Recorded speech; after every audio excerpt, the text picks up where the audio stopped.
Hey guys, Big B here. So I wanted to do an update video about the case collaboration with Bill Ruple, the video I put up a few weeks ago. That video got a lot of views and a lot of discussion in the comments, and I just wanted to give an update on how the return went and my thought about case knives in general. So I did get a full refund on the knife. I purchased it from knifeworks.com, and they were awesome. They were on top of it, very good with communication, made it super easy to send it back, and got my refund almost immediately. So I couldn't recommend KnifeWorks more. You know, they're great, and I'm not affiliated with them at all. Just giving you my experience. So they did ask me if I wanted a refund or to exchange it for another knife, and you know, from what I experienced with that particular knife, I decided to just go with the refund and you know, go in a different direction. But yeah, so the reason I bought that knife in the first place was because I was watching a video with Smoky Mountain Knife Works, and I forgot who exactly they were talking to. I don't know if he was just a representative of Case or if he was the owner. Whatever it was, the way he described this knife and how it was manufactured with wire EDM, and only a select few people in the Case factory were even going to handle these, I was expecting a perfect knife. And with it being a limited edition, first run collaboration with Bill Ruple, it was only going to go up in value over the years. So that was the reasoning behind spending that kind of money on that particular knife.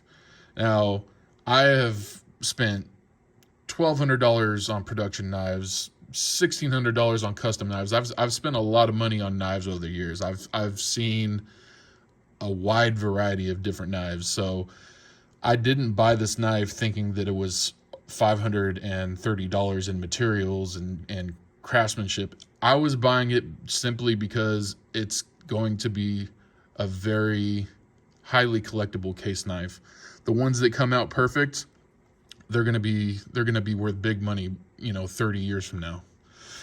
Excuse me.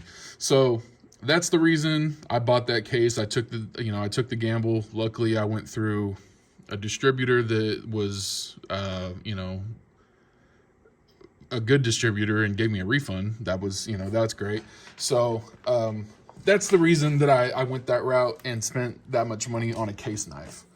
But your everyday $50 to $120 case knives, I don't care if there's a gap here or if it's not 100% down Broadway.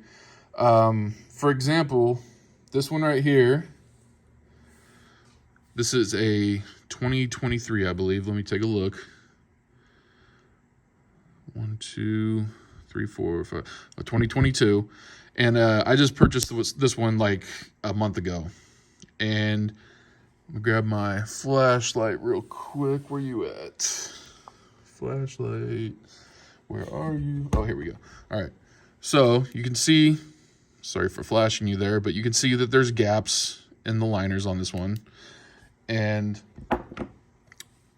the centering is way over to the left where it is touching the liner. But there's no marks on the blade. And at the end of the day, this is a $30 Sodbuster Junior. Not really concerned about that. This knife is meant to be used. It's meant to be used hard.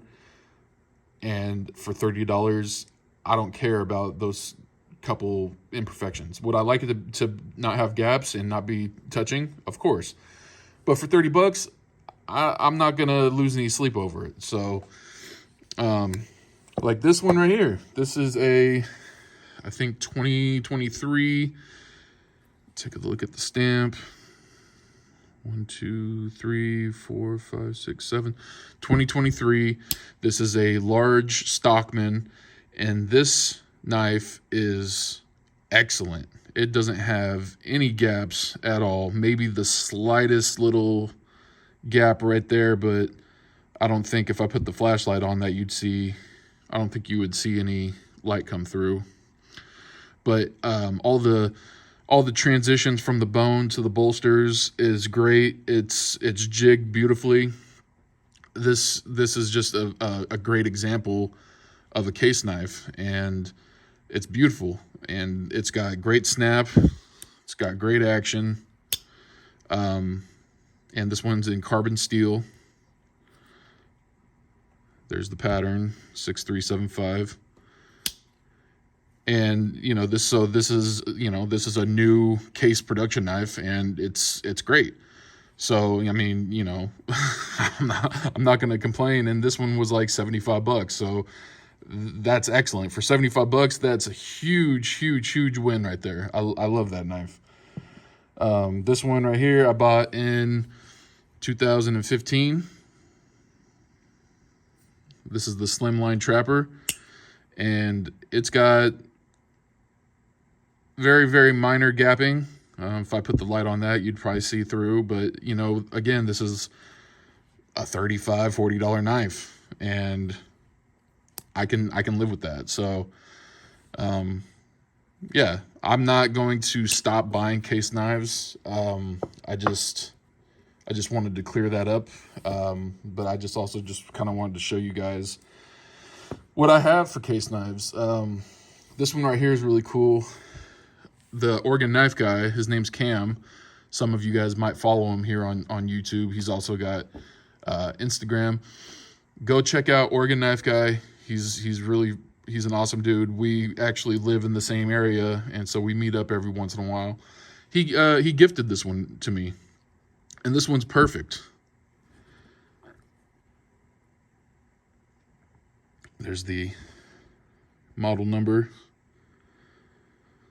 I think this might be a Tony Bose design. I think that's what TB stands for. Correct me if I'm wrong in the comments. But yeah, this is an awesome little knife, and I think this is a 2020. It's got 10 dots. Awesome green bone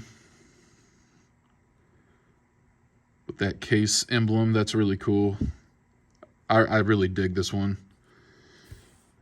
And then I got a couple older case knives. This one is a, what is it, 64 to 69 or 65 to 69.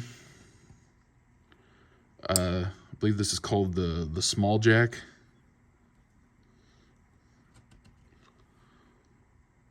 And this one is in red bone.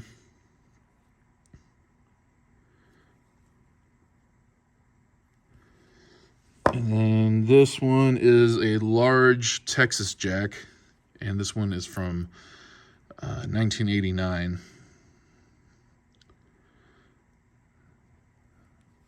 It's one of my favorites right here. I love this one.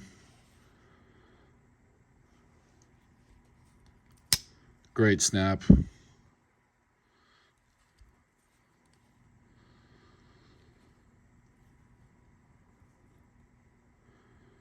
.6292. Awesome looking bone on this one. No gaps.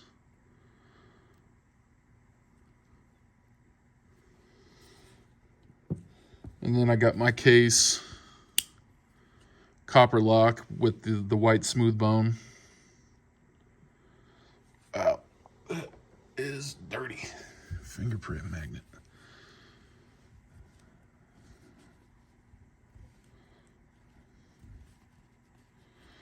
And this one is, I think, from like 98 or something. Let's see. 1, 2, 3.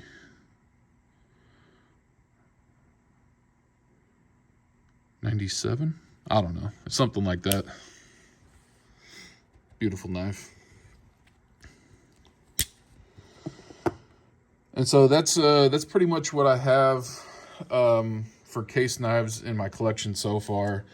I've only been collecting case knives for a short amount of time, so but I will continue collecting them.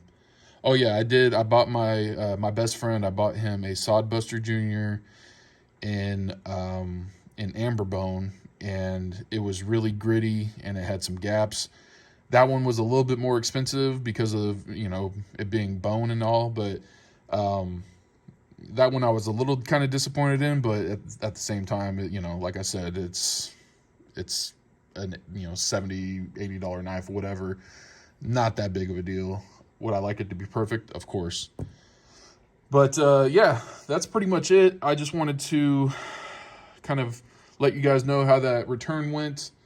Kind of talk about my, you know, my view on case knives and fit and finish, because you know, I don't buy Chinese knives. I keep everything American. This Spyderco right here is Italy, but that was a gift. But I would buy Italian knives. That's not what I'm saying. I'm just I try to keep all of my knife purchases USA only, and that's just the way I like to do things. Yeah, I don't judge others that buy Chinese knives. It's not my thing. And you know, definitely way back when I first started, I'd buy Chinese knives, and you know, it was never a thought. But later in my knife collecting, I've really I've stood on that hill of buying USA only. So anyways, that's all I got for you guys. I don't want to drag this out too much. I just wanted to give you a little bit of an update on that return. So I'm going to go ahead and get out of here. And as always, I thank you guys for stopping by. And remember, live life on the edge. Take it easy, guys.